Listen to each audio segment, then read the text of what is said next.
दोस्तों, राम रावण की कहानी तो हम बचपन से ही सुनते आ रहे हैं, जिसमें वनवास के दौरान रावण छल से माता सीता का हरण करके लंका ले जाता है। जिसके बाद माता सीता को आजाद कराने के लिए प्रभु श्री राम अपने भाई लक्ष्मण और हनुमान सहित वानर सेना के साथ मिलकर रावण का वध करके माता सीता को आजाद कराते हैं। लेकिन दोस्तों, क्या इस कहानी के बीच में आपने कभी रावण की बेटी के बारे में सुना है? जी हाँ, आपने बिल्कुल सही सुना। मैं रावण की बेटी के बारे में ही बात कर रहा हूँ, जिसके बारे में आप में से बहुतों को नहीं पता होगा। कहा जाता है कि रावण की एक बेटी थी जिसे राम भक्त हनुमान से प्रेम हो गया था। कौन थी रावण की बेटी और क्या है उसकी और श्री राम भक्त हनुमान के प्रेम की कहानी? अगर आप भी जानना चाहते हैं और कुछ नया सीखना चाहते हैं तो इस वीडियो को बिना स्किप किए हुए अंत तक जरूर देखें। और अगर अब तक आपने हमारे चैनल को सब्सक्राइब नहीं किया तो फटाफट से सब्सक्राइब करके बेल आइकन को भी प्रेस कर दीजिए, ताकि हमारी आने वाली वीडियोस की नोटिफिकेशन आपको मिलती रहे। तो चलिए शुरू करते हैं। दोस्तों, भारतीय साहित्य के दो प्रमुख महाकाव्य हैं, जिसमें से पहला रामायण और दूसरा महाभारत है। हिंदू धर्म में दोनों ही महाकाव्यों का अपना अपना अलग महत्व है। यह दोनों ही ग्रंथ भगवान विष्णु के मनुष्य अवतार भगवान राम और श्री कृष्ण की लीलाओं पर आधारित हैं। हालांकि दोस्तों, आज हम हिंदू धर्म के प्रमुख महाकाव्य रामायण की बात करेंगे। रामायण हिंदू धर्म का एक ऐसा महाकाव्य है जिसमें मर्यादा, सत्य, प्रेम, मित्रवत एवं सेवक के धर्म की परिभाषा का बखूबी वर्णन किया गया है। इस पवित्र ग्रंथ में 24,000 श्लोक, 5,000 उपखंड और 7 कांड हैं। और ये तो आप में से ज्यादातर लोगों को पता ही होगा कि रामायण महाकाव्य की रचना महर्षि वाल्मीकि ने की है, जो कि भगवान श्री राम के समकालीन थे।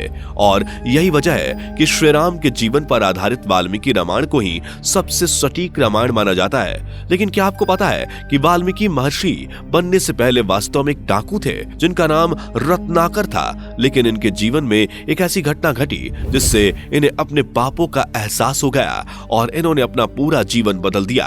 उन्होंने लूटपाट, चोरी, डकैती जैसे सभी काम जिससे दूसरों को हानि पहुंचे, उन सब का त्याग कर दिया। दरअसल एक बार डाकू रत्नाकर लूटपाट के लिए नारद जी को ही बंदी बना लेता है, जिसके बाद नारद जी ने रत्नाकर का सही मार्गदर्शन किया और उसे राम के नाम का जप करने की सलाह दी। डाकू रत्नाकर नारद जी की बातों से इतना ज्यादा प्रभावित हुआ कि उसने उनके कहने पर राम नाम का जप करना शुरू कर दिया। लेकिन कहा जाता है कि उस समय तक डाकू रत्नाकर को ज्ञान नहीं था, जिस वजह से वह अपने जप में इतना मगन हो गया कि वह राम राम की जगह मरा मरा का जप करने लगा।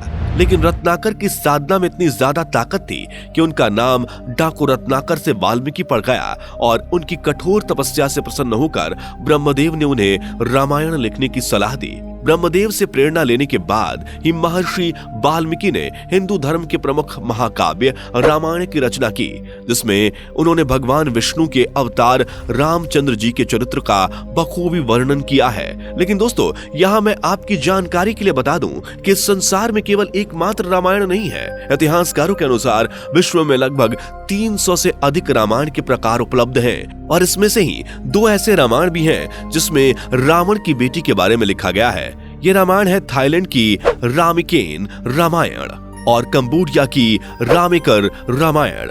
इन दोनों ही रामायण में रावण की बेटियों का वर्णन तो है ही, साथ में इनमें रावण की बेटी का हनुमान जी से प्रेम होने का वर्णन भी किया गया है। दोस्तों, थाईलैंड के रामायण को रामकियन कहा जाता है, जो थाईलैंड का राष्ट्रीय पुस्तक भी है। प्रारंभिक थाईलैंड की राजधानी को अयोध्या कहा जाता था, जिसका नाम श्री राम की अयोध्या की राजधानी के नाम पर रखा गया था। थाईलैंड में रामायण के अनुसार थाईलैंड के राजा खुद को श्री राम का वंशज मानते थे। थाईलैंड के अंतिम शासक वंश को राम कहा जाता है और थाईलैंड का पुराना नाम श्याम का देश था, जिसे 1939 में एक नए नाम थाईलैंड के साथ बदल दिया गया, जिसका अर्थ है स्वतंत्र देश। थाईलैंड में रामायण की कथा बहुत प्रचलित है। यहाँ ईसा के बाद की शुरुआत की शताब्दियों में कई राजाओं का नाम राम था। दोस्तों, रामायण और उससे जुड़े पात्रों में आस्था रखने की वजह से ही थाईलैंड में बंदरों को काफी सम्मान दिया जाता है।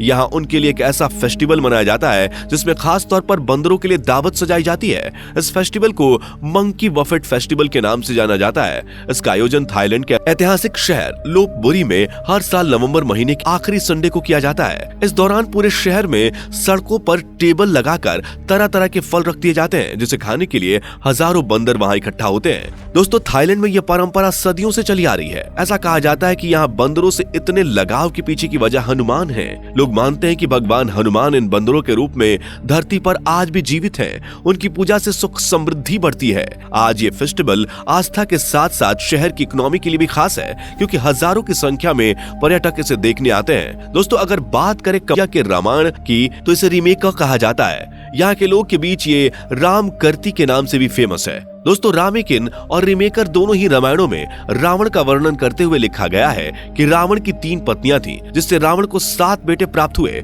इनमें रावण की जो सबसे पहली पत्नी थी उसका नाम मंदोदरी था। मंदोदरी से रावण को 2 बेटे प्राप्त हुए, जिनका नाम मेघनाद और अक्षय कुमार था। वही रावण की दूसरी पत्नी का नाम धन्यमालिनी था। धन्यमालिनी से रावण को अतिकाय और त्रिशरा नाम के 2 बेटे मिले थे, और तीसरी पत्नी से रावण को परहस्त, नारांतक और देवांतक नाम के 3 बेटे प्राप्त हुए थे। और इसमें सबसे ज्यादा खास बात यह है कि इन दोनों ही रामायण में इस बात का साफ उल्लेख है कि रावण के 7 बेटों के अलावा एक बेटी भी थी, जिसका नाम सुवर्ण मत्स्य था। दोस्तों, इन दोनों ही रामायण में सुवर्ण मत्स्य की सुंदरता का खास वर्णन किया गया है, जिसके मुताबिक दशानन रावण की बेटी सुवर्ण मत्स्य देखने में इतनी सुंदर थी कि उसे स्वर्ण जलपरी भी कहा जाता था। सुवर्ण मत्स्य का शरीर सोने की तरह दमकता था, इसलिए उसे स्वर्ण मक्षा कहकर भी पुकारा जाता था। स्वर्ण मक्षा का मतलब है सोने की मछली।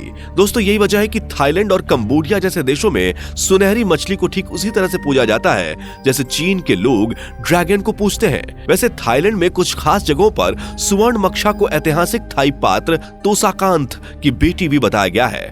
हालांकि इन सभी बातों में कितनी सच्चाई है इसका कोई पुख्ता प्रमाण तो नहीं है, लेकिन ये बात भी साफ है कि दुनिया भर में लिखी गई सभी रामायण महर्षि वाल्मीकि की रचना से ही प्रेरित रही हैं, क्योंकि सभी रामायण में ना तो राम बदले हैं और ना ही रावण। यहाँ तक कि प्रभु श्री राम के उद्देश्यों में भी कोई परिवर्तन नजर नहीं आता। इसलिए अगर रामेकिन और रामेकर रामायण दोनों में ही रावण की बेटी स्वर्ण मक्षा का वर्णन है तो कहीं ना कहीं यह बात सच साबित होती है। अगर बात करें स्वर्ण मक्षा के राम भक्त हनुमान से प्रेम की, तो रामेकिन और रामेकर रामायण में इसकी भी कहानी दी गई है, जिसके मुताबिक जब लंका पहुंचने के लिए नल और नील की मदद से सेतु बनाया जा रहा था, तब रावण ने अपनी स्वर्ण मक्षा को ही सेतु बनाने के प्रयास को विफल करने का कार्य सौंपा था। इसलिए जब भी हनुमान जी और वानर सेना समुद्र में सेतु बनाने के लिए पत्थर फेंकते, तो वो पत्थर समुद्र की सतह पर तैरने की जगह पानी के अंदर चले जाते।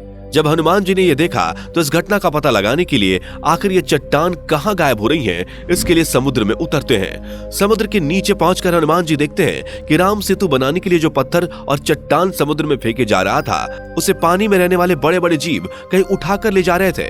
इसका पता लगाने के लिए कि चट्टान कहां जा रही है, हनुमान जी ने उन जीवों का पीछा किया। आगे जाकर हनुमान जी देखते हैं कि एक मत्स्य कन्या के आदेश पर ये सभी काम हो रहे थे। रामेकिन और रामेकर रामायण के अनुसार उस वक्त स्वर्ण मक्षा की आंखें हनुमान जी से टकरा जाती हैं और वहीं पर उसे हनुमान जी से प्रेम हो जाता है। और इधर हनुमान जी भी स्वर्ण मक्षा को देखकर उसके मन की स्थिति भांप लेते हैं। तो इसके बाद हनुमान जी स्वर्ण मक्षा से पूछते हैं कि देवी आप कौन हैं? इस पर स्वर्ण मक्षा कहती है कि हे प्रभु, मैं रावण की बेटी हूँ। अब यहाँ हनुमान जी स्वर्ण मक्षा को समझाते हैं कि तुम्हारे पिता ने अधर्म किया है और अगर तुम उनका साथ देती हो तो तुम भी अधर्मी कहलाओगी। हनुमान जी के मुंह से ऐसी बातें सुनकर स्वर्ण मक्षा सभी चट्टानें उन्हें लौटा देती है और इस तरह स्वर्ण मक्षा के सहयोग से राम सेतु बनकर तैयार हो जाता है। तो दोस्तों, क्या आपको पहले से रावण की बेटी के बारे में जानकारी थी? नहीं ना? तो फिर जल्दी से हमारे चैनल को सब्सक्राइब कर लीजिए, क्योंकि हम आपके लिए ऐसी ही नई नई जानकारी लेकर आते रहते हैं। वीडियो पसंद आई हो तो इसे लाइक करें और अपने दोस्तों के साथ शेयर जरूर करें। Thanks for watching.